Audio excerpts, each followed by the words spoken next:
कैसे हैं आप सभी लोग। मेरा नाम दुर्गानंद कुशवाहा है और आज हम लोग क्लास 10th बायोलॉजी का जो न्यूट्रिशन चैप्टर है उसको थोड़ा सा आगे बढ़ा रहे हैं। ठीक है, अगर आपको भी क्लास 10th का बायोलॉजी समझने में दिक्कतें आ रही हैं, अगर आप उतना मजा नहीं ले पा रहे हैं बायोलॉजी का, आपको बायोलॉजी बोरिंग लग रहा है, तो आप डेली हमारा लेक्चर फॉलो कीजिए। मैं इस बात का आपको गारंटी देता हूं कि बायोलॉजी में एक क्वेश्चन नहीं छूटेगा, साथ ही साथ आपको फील करा दूंगा पूरा बायोलॉजी का, मतलब लगेगा कि हाँ भाई बायोलॉजी पढ़ रहा है। ठीक है, फॉलो करते रहिए लेक्चर्स को, सब्सक्राइब करके बैठिए आराम से। जब मैं वीडियो अपलोड करूंगा आपको नोटिफिकेशन जाएगा। ठीक है, आप तुरंत वीडियो को देखिए। ठीक है, चलिए पिछले दिन हम लोग पढ़े हुए थे, बिना टाइम गवाए यहां पर आकर के कोई बकवास नहीं करना है फालतू का, सीधा पढ़ना है, मुद्दे का बात करना है। पिछले दिन हम लोग बायोलॉजी के बारे में पढ़े थे कि भाई बायोलॉजी क्या होता है। ठीक है, फिर हमारे चैप्टर का नाम था लाइफ प्रोसेस, तो हम ये भी जान लिए कि भाई लाइफ प्रोसेस क्या होता है। थोड़ा सा लिविंग नॉन लिविंग के बारे में भी जान लिए थे। चलो छोटा छोटा बात उठाते हैं। ठीक है, क्योंकि एनसीईआरटी में लिखा हुआ है तो हम भी थोड़ा सा बता दिए। ठीक है, हम ये भी बताए थे कल कि भाई सबसे अच्छा डिसाइडिंग फैक्टर क्या है। अगर मुझे पहचानना है या मुझे बताना है कि लिविंग नॉन लिविंग को कैसे पहचानना है, कौन सबसे अच्छा कैरेक्टरिस्टिक्स है, तो मैंने उसके बारे में भी बताया था। ठीक है, अगर आप वो लेक्चर नहीं देखे हो आप जाइए देख लीजिए। ठीक है, चलिए तो ये हम लोग पढ़ चुके हैं। चलिए आज हम लोग न्यूट्रिशन के बारे में बात करेंगे। पिछले दिन मैंने आपको बताया था, ठीक है, कि हमारा जो लाइफ प्रोसेस चैप्टर है, ठीक है, यानी कि हमारा जो लाइफ प्रोसेस चैप्टर है, ठीक है, जो लाइफ प्रोसेस चैप्टर है, इस लाइफ प्रोसेस चैप्टर में 4 टॉपिक है। ठीक है ना, लाइफ प्रोसेस में कितना टॉपिक है? 4 टॉपिक है। उसमें सबसे पहला टॉपिक है न्यूट्रिशन, और आज हम लोग उसी के बारे में बात करेंगे। दूसरा टॉपिक है क्या? रेस्पिरेशन। ठीक है, तीसरा टॉपिक क्या है? ट्रांसपोर्टेशन, याद रखना है, ट्रांसपोर्टेशन। और चौथा टॉपिक क्या है? एक्सक्रीशन। ये 4 टॉपिक है लाइफ प्रोसेस में। जब ये चारों हम लोग पढ़ लेंगे तो हमारा चैप्टर क्या हो जाएगा? हमारा चैप्टर खत्म हो जाएगा। ठीक है, चलिए थोड़ा सा न्यूट्रिशन के बारे में बात करते हैं। तो आप हमें एक बात बताइए, कल मैंने आप लोगों को बताया था कि भाई साहब दुनिया में जितने भी जीव है ना, यानी जो भी लिविंग है, ठीक है, उसके बॉडी में बहुत सारा काम होता है, बहुत सारा काम। ठीक है, अगर वो काम उसमें नहीं होगा तो जिंदा रह ही नहीं सकता है। ठीक है, उस काम को बोलते हैं लाइफ प्रोसेस। ठीक है, जैसे मान लीजिए कि मेरे शरीर में हमेशा रेस्पिरेशन हो रहा है, यानी फूड टूट टूट करके एनर्जी बना रहा है, फूड टूट टूट करके एनर्जी बना रहा है। हमारा जो हार्ट है हमेशा बीट कर रहा है, हमेशा बीट कर रहा है, ये कभी रुकता नहीं है। हमारे बॉडी में लाखों हजारों केमिकल रिएक्शन हमेशा होते रहते हैं, ये कभी रुकता नहीं है। आप सोचो कि भाई साहब हमारे बॉडी में इतना सारा काम हो रहा है, तो आपको नहीं लगता है कि इसको करने के लिए एनर्जी की जरूरत होगी? ठीक है, अब पंखा है, ठीक है, फैन है हमारे पास, ये एक ही काम करता है क्या? ये घूमता है, ठीक है, फिर भी इसको एनर्जी चाहिए भाई, बिना एनर्जी का ये घूमेगा ही नहीं। ठीक है, तो हमारा जो शरीर है ये तो बहुत सारा काम कर रहा है। ठीक है, एक टाइम पर बहुत सारा काम कर रहा है। तो क्या आपको नहीं लगता है कि जितने भी लिविंग है उनको एनर्जी की जरूरत होगी? हाँ बिल्कुल होगी। ठीक है, और अगर एनर्जी की जरूरत होगी तो उसको एनर्जी कहां से मिलेगा? उसको एनर्जी मिलेगा फूड से, ये बात याद रखना है। ठीक है, यानी कि उसको एनर्जी कहां से मिलेगा? फूड से मिलेगा। तो देखिए जितने भी लिविंग ऑर्गेनिज्म है सभी को एनर्जी की जरूरत होती है लाइफ प्रोसेस करने के लिए, और वो जो एनर्जी है कहां से मिलेगा? फूड से मिलेगा। यानी कि अगर हमसे कोई पूछेगा कि भैया ये फूड क्या है, ठीक है, तो हम सिंपल कहेंगे फूड एक ऐसा चीज है ना जो फ्यूल की तरह काम करता है। ठीक है, यानी कि वो फ्यूल की तरह काम करता है और हमारी बॉडी को एनर्जी देने का काम करता है। ठीक है, तो अगर हमसे कोई पूछेगा फूड किसको बोलेंगे, तो फूड एक प्रकार का क्या है? फ्यूल है, और फूड ऑर्गेनिक सब्सटेंस होता है, ये बात याद रखना है। ठीक है, जो हमें एनर्जी देने का काम करता है। और ये ऑर्गेनिक सब्सटेंस का मतलब हुआ कि ये कार्बन का बना हुआ होगा। ठीक है ना, ये बात याद रखना। जब हम लोग कार्बन चैप्टर पढ़ेंगे केमिस्ट्री में तब वहां पर आपको ढंग से बताया जाएगा ऑर्गेनिक सब्सटेंस क्या है। ठीक है, तो फूड क्या हुआ? एक ऑर्गेनिक सब्सटेंस है, एक प्रकार का फ्यूल है जो क्या करता है? लिविंग ऑर्गेनिज्म को एनर्जी देने का काम करता है। ठीक है, आपने ग्लूकोज का नाम सुना होगा, ग्लूकोज सिंपलेस्ट फूड है। ठीक है, ग्लूकोज का फॉर्मूला होता है C6H12O6, इसको हम लोग शुगर भी बोलते हैं। ठीक है ना, ब्लड शुगर। कौन सा शुगर? Blood sugar. ग्लूकोज को ब्लड शुगर बोलते हैं, यानी कि ब्लड में पाया जाने वाला शुगर। तो याद रखना है ग्लूकोज क्या है? सिंपल फूड है। जो कॉम्प्लेक्स फूड है उसको हम लोग क्या बोलते हैं? स्टार्च बोलते हैं। जब बहुत सारे ग्लूकोज मिल जाएंगे तब क्या बनेगा? स्टार्च बनेगा, ये बात याद रखना है। ठीक है, यानी कि जब हम n टाइम्स ग्लूकोज को रिपीट करेंगे तब क्या बनेगा? स्टार्च बनेगा। तो ये बात भी याद रख लेना, यानी कि स्टार्च कॉम्प्लेक्स फूड है। ठीक है, अब देखिए सुनिए, जैसे मान लीजिए कि कोई भी फूड है तो उसमें क्या होता है? कुछ ऐसा सब्सटेंस मौजूद होता है, कुछ ऐसा पदार्थ मौजूद होता है जो हमारे शरीर के ग्रोथ के लिए बहुत जरूरी है या हमारे शरीर के लिए इसेंशियल है। जैसे मान लीजिए आपने नाम सुना होगा विटामिन का। ठीक है, जैसे मान लीजिए कि हम क्या मिल्क हम मान लीजिए कि मिल्क पी रहे हैं, ठीक है, तो उसमें क्या है, कैल्शियम है। तो ये कैल्शियम क्या है भाई, मिल्क तो फूड है, हमको समझ में आया, लेकिन ये कैल्शियम क्या है, ठीक है, ये कैल्शियम क्या है, तो कैल्शियम वो चीज है ना जो फूड में पाया जाता है। जैसे मान लीजिए कि मैं गाजर खा रहा हूं, कैरोट, ठीक है, तो वो एक फूड है, लेकिन उसमें पाया जाता है कुछ चीज, उस चीज को हम लोग क्या बोलेंगे, उसको बोलेंगे न्यूट्रिएंट्स। ये बात याद रखना है। यानी न्यूट्रिएंट्स क्या है, तो न्यूट्रिएंट्स वे चीज है जो फूड में पाए जाते हैं और हमारे बॉडी के लिए बहुत जरूरी है, ठीक है, तो ये होता है न्यूट्रिएंट्स। तो न्यूट्रिएंट्स फूड में प्रेजेंट होते हैं, और न्यूट्रिएंट्स ऑर्गेनिक मैटर भी हो सकते हैं और इनऑर्गेनिक भी हो सकता है। जैसे वाटर, वाटर क्या है, वाटर एक फूड नहीं है, वाटर न्यूट्रिएंट है और वो इनऑर्गेनिक है, ठीक है, तो फूड हमेशा ऑर्गेनिक होगा, लेकिन न्यूट्रिएंट ऑर्गेनिक भी हो सकता है और इनऑर्गेनिक भी हो सकता है। तो न्यूट्रिएंट ऑर्गेनिक और इनऑर्गेनिक सब्सटेंस होता है जो हमारे लाइफ को मेंटेन करने के लिए जरूरी होता है, ठीक है, जैसे carbohydrate, fat, protein, mineral, vitamin, आपने इसका नाम सुना होगा, ये सारा चीज क्या है, ये सब मतलब ये न्यूट्रिएंट्स है, ठीक है। न्यूट्रिएंट्स को हम लोग दो टाइप में बांटते हैं, माइक्रो और मैक्रो, यानी कि जिसकी जरूरत कम मात्रा में होती है उसको बोलते हैं माइक्रो। जैसे मिनरल्स और विटामिन है, ठीक है, मिनरल्स और विटामिन इसको हम लोग बोलते हैं माइक्रो न्यूट्रिएंट, लेकिन ये तीनों हमें ज्यादा मात्रा में चाहिए, तो इस तीनों को हम लोग क्या बोलते हैं, इस तीनों को बोलते हैं मैक्रो, ठीक है। तो मेरे विचार से आप लोगों को ये जो कहानी है, ठीक है, ये समझ में आ गया होगा, ठीक है, ये समझ में आ गया होगा आप लोगों को, ठीक है।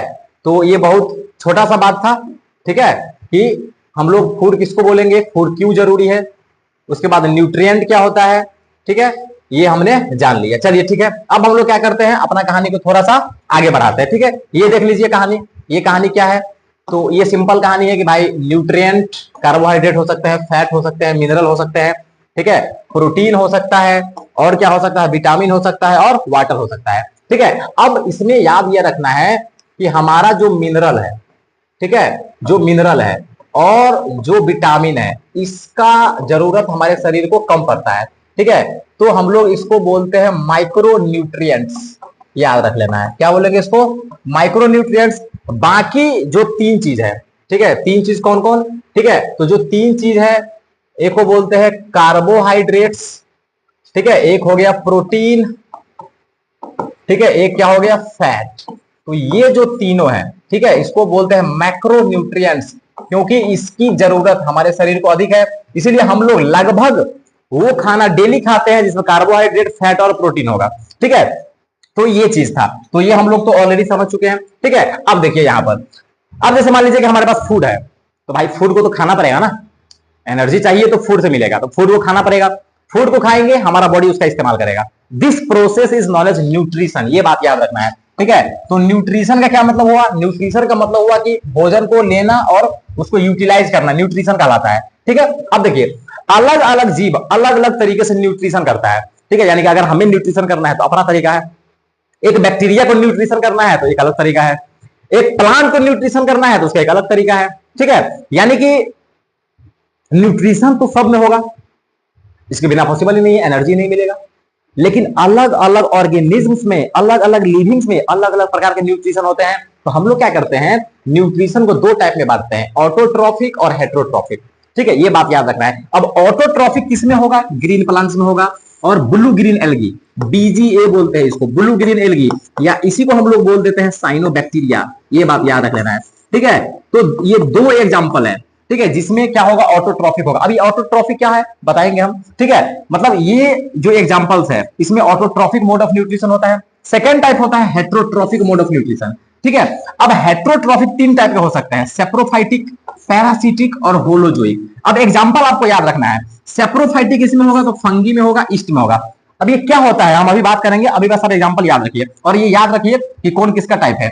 उसके बाद है पैरासिटिक, पैरासिटिक किसमें होगा, कस्क्यूटा में होगा, प्लाज्मोडियम में होगा। कस्क्यूटा क्या है, प्लांट का नाम है, और प्लाज्मोडियम में होगा। ये प्लाज्मोडियम कौन है, ये वही बंदा है जो हमें मलेरिया फैलाता है, यानी कि ये मलेरिया पैरासाइट है, ये बात याद रखना है, ठीक है, मलेरिया पैरासाइट है ये प्लाज्मोडियम। उसके बाद होलोजोइक, होलोजोइक किसमें होगा, अमीबा में होगा, इंसान में होगा, ठीक है। पैरामीशियम में भी यही होता है, ठीक है ना, पैरामीशियम में भी होगा होलोजोइक मोड ऑफ न्यूट्रिशन। तो मेरे विचार से आप लोग समझ गए होंगे न्यूट्रिशन दो टाइप के, ऑटोट्रॉफिक, हेट्रोट्रॉफिक। ऑटोट्रॉफिक किसमें होगा, ग्रीन प्लांट्स में और ब्लू ग्रीन एल्गी में, ठीक है। ये एक बैक्टीरिया का नाम है, याद रखिएगा, ठीक है, ब्लू ग्रीन एल्गी, यानी कि ये साइनोबैक्टीरिया। उसके बाद हेट्रोट्रॉफिक, हेट्रोट्रॉफिक तीन टाइप के हो सकते हैं, सेप्रोफाइटिक, पैरासिटिक और होलोजोइक, ठीक है, चलिए अब हम थोड़ा सा आगे बढ़ते हैं। ये पूरा का पूरा स्लाइड देखिए, आप लोगों को समझना है और इजीली समझ में आ जाएगा। ठीक है, तो सबसे पहले हम ये समझने का प्रयास करते हैं कि ऑटोट्रॉफिक न्यूट्रिशन क्या होता है। ठीक है, तो आपने प्लांट के बारे में सुना होगा, आपने पढ़ा होगा बहुत नीचे क्लास में भी, कि प्लांट क्या करता है, वाटर और कार्बन डाइऑक्साइड गैस का इस्तेमाल करके अपना भोजन खुद बना लेता है। This is known as autotrophic mode of nutrition. ठीक है, यानी कि न्यूट्रिशन का वह तरीका जिसमें कोई जीव अपना भोजन खुद से बना लेगा। और कैसे बनाएगा, तो वाटर और कार्बन डाइऑक्साइड का इस्तेमाल करके। ठीक है, अब देखिए वाटर और कार्बन डाइऑक्साइड क्या है, इनऑर्गेनिक मैटर है।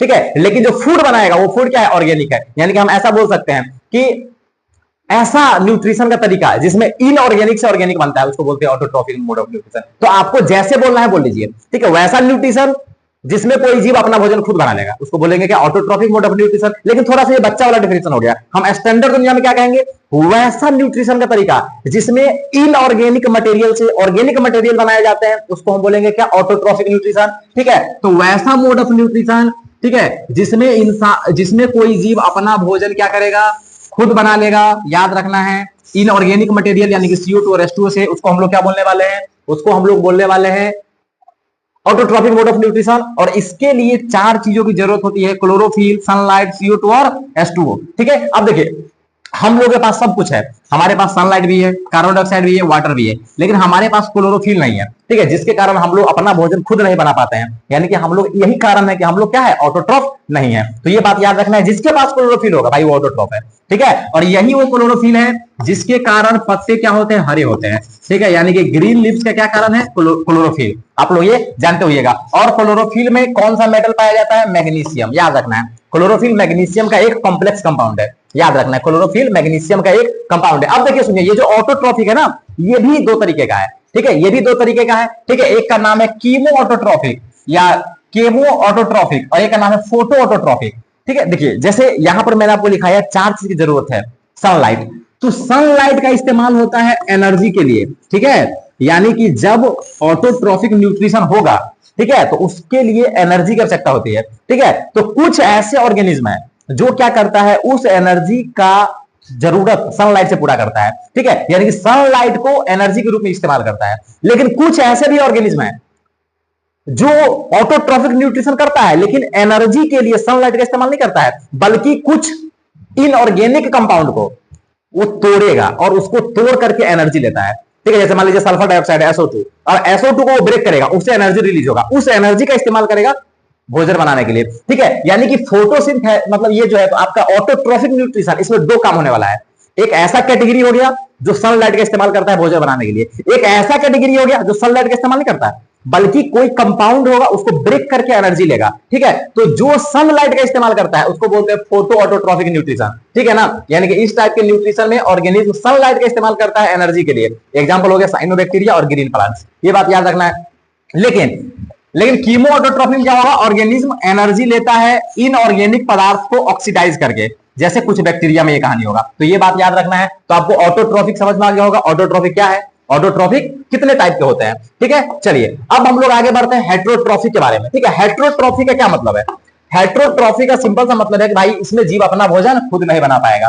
ठीक है ना, यानी कि organisms depend upon another organism for food, depend upon another organisms for food, ये बात याद रखना है। ठीक है, तो हेट्रोट्रॉफिक न्यूट्रिशन मतलब न्यूट्रिशन का वह तरीका जिसमें कोई जीव भोजन के लिए किसी दूसरे जीव पर निर्भर है, यानी कि वो अपना भोजन खुद नहीं बना पाएगा। जैसे हम लोग हैं, ठीक है, हम लोग क्या करते हैं, भोजन के लिए दूसरे पर निर्भर है। अगर मान लीजिए कि हमें मछली खाना है तो हम मछली पर निर्भर है, अगर हमें मीट खाना है तो हम एनिमल्स पर निर्भर है, अगर हमें चिकन खाना है तो हम दूसरे पर निर्भर है, अगर हमको कोई शाकाहारी भोजन खाना है तो हम प्लांट पर निर्भर है। ठीक है, यानी कि हम लोग भोजन अपना खुद नहीं बनाते हैं बल्कि दूसरे पर निर्भर रहते हैं, यानी कि हम लोगों में क्या होता है, हेट्रोट्रॉफिक मोड ऑफ न्यूट्रिशन होता है। अब ये heterotrophic mode of nutrition 3 type के हैं, एक का नाम है सेप्रोफाइटिक, एक का नाम है पैरासिटिक और एक का क्या नाम है, होलोजोइक। ठीक है, तो ये 3 टाइप का हो गया, सेप्रोफाइटिक, पैरासिटिक और होलोजोइक। सेप्रोफाइटिक का क्या मतलब हुआ, ठीक है, कोई एकदम सड़ा हुआ चीज है, एकदम मतलब समझ रहे हो ना, डेड चीज है, डेड मरा हुआ सड़ा हुआ चीज है। ठीक है, अब कुछ जीव होगा उसमें से अपना भोजन लेगा। ठीक है, जैसे आप लोगों ने कभी देखा होगा कोई जानवर मर गया उसको रास्ते पे फेंक दिए, ठीक है, अब क्या करेगा, कुछ ऑर्गेनिज्म जाकर के उसको खाएगा। ठीक है ना, जैसे मान लीजिए कि कोई चीज सड़ रहा है तो कुछ बैक्टीरिया क्या करेगा, उसको खाएगा।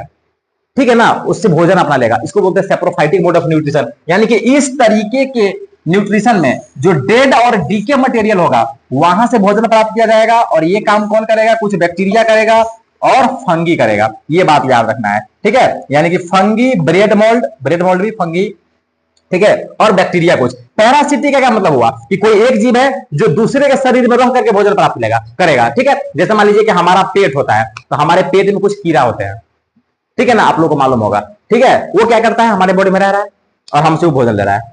इसका नाम है पैरासिटिक न्यूट्रिशन। या मान लीजिए कि आप लीच जानते होंगे, लीच, जोंक बोलते हैं उसको। वो क्या करेगा? हमारे पैर वगैरह सब में मतलब चिपक जाता है और वहां से खून लेता है, वो खून पीता रहता है। यानी कि वो किसी दूसरे जीव से भोजन प्राप्त कर रहा है। तो अगर कोई दूसरे जीव से भोजन प्राप्त कर रहा है, ठीक है ना, यानी कि दूसरे लिविंग ऑर्गेनिज्म से प्राप्त करेगा, तब उसका नाम क्या है? पैरासिटिक है, ठीक है। और जिसके शरीर से प्राप्त करेगा उसका नाम होता है होस्ट। याद रखना है। जैसे मान लीजिए कि लीच है, वो मेरे शरीर से प्राप्त कर रहा है, तो हम हो गए होस्ट, ठीक है। तो ये बात याद रखना है, ठीक है। तो होस्ट आप लोग समझ गए, पैरासिटिक समझ गए। होलोजोई का क्या मतलब है? देखिए, होलोजोई का मतलब हुआ वैसा जीव, मतलब वैसा न्यूट्रिशन का तरीका जिसमें जीव क्या करेगा? भोजन लेगा सॉलिड के फॉर्म में, ठीक है, और उसको पचाएगा शरीर के अंदर। इसको बोलते हैं होलोजोइक। यानी कि सिंपल, जैसे हम लोग खाना खाते हैं ना, वैसे अगर कोई जीव ले रहा है उसका नाम है होलोजोइक न्यूट्रिशन। तो इसमें ऑर्गेनिज्म भोजन क्या करेगा? सॉलिड ऑर्गेनिक मैटर के रूप में लेगा अंदर में, और शरीर के अंदर उसको डाइजेस्ट करेगा, ठीक है। जैसे इंसान वगैरह सब हो गया, इसमें क्या होता है?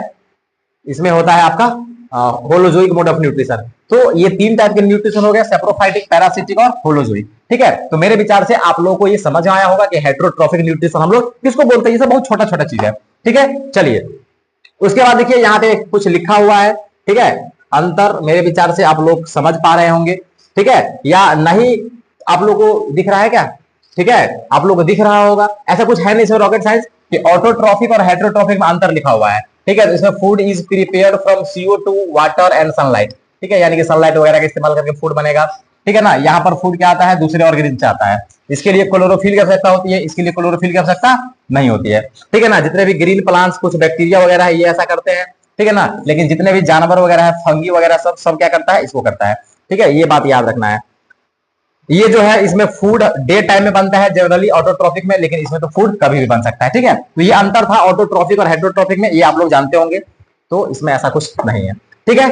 चलिए, अब देखिए, सुनिए, जितने भी हेटेरोट्रॉफिक न्यूट्रिशन करने वाले जीव है, जैसे मान लीजिए हम लोग है, ठीक है, इंसान है, गाय है, भैंस है, बिल्ली है, टाइगर है, ठीक है, ये सब क्या है?